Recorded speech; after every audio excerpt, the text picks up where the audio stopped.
Today's reading comes from Exodus chapter 4. Then Moses replied, "What if they don't believe me or pay attention to me?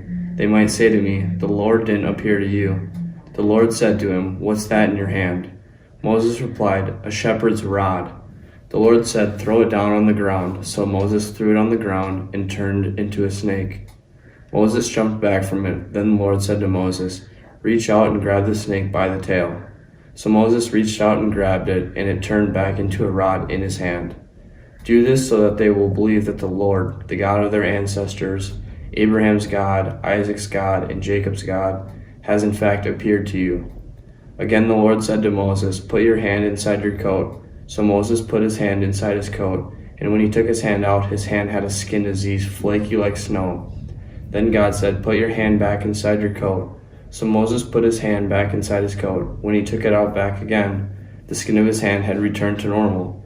If they won't believe you or pay attention to the first sign, they may believe the second sign. If they don't believe even these two signs or pay attention to you, then take some water from the Nile River and pour it out on dry ground. The water that you take from the Nile will turn into blood on the dry ground. But Moses said to the Lord, "My Lord, I've never been able to speak well, not yesterday, not the day before, and certainly not now, since you've been talking to your servant. I have a slow mouth and a thick tongue." Then the Lord said to him, "Who gives people the ability to speak? Who is responsible for making them unable to speak or hard of hearing, sighted or blind? Isn't it I, the Lord? Now go, I'll help you speak, and I'll teach you what you should say." But Moses said, "Please, my Lord, just send someone else." Then the Lord got angry at Moses and said, "What about your brother Aaron the Levite?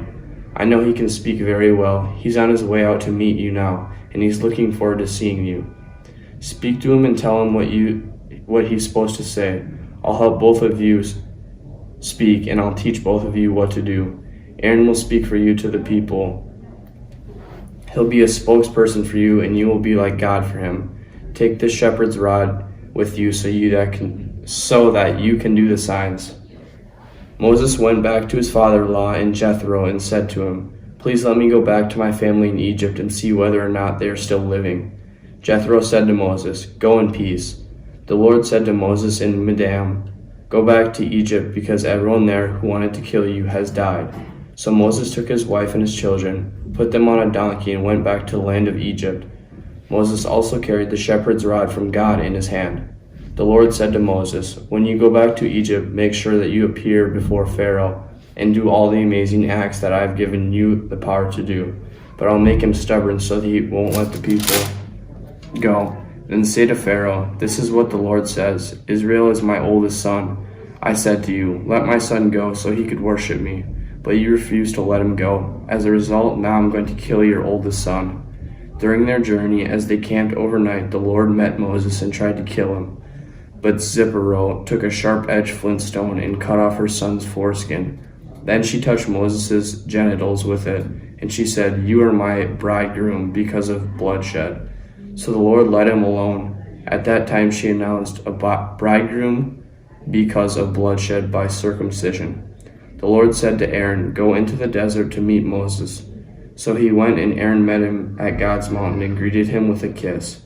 Moses told Aaron what the Lord said about his mission and all the signs that the Lord had told him to do. Then Moses and Aaron called together all the Israelite elders. Aaron told them everything that the Lord had told to Moses, and he performed the signs in front of the people. The people believed what they heard, and the Lord had paid attention to the Israelites and had seen their oppression. They bowed down and worshipped.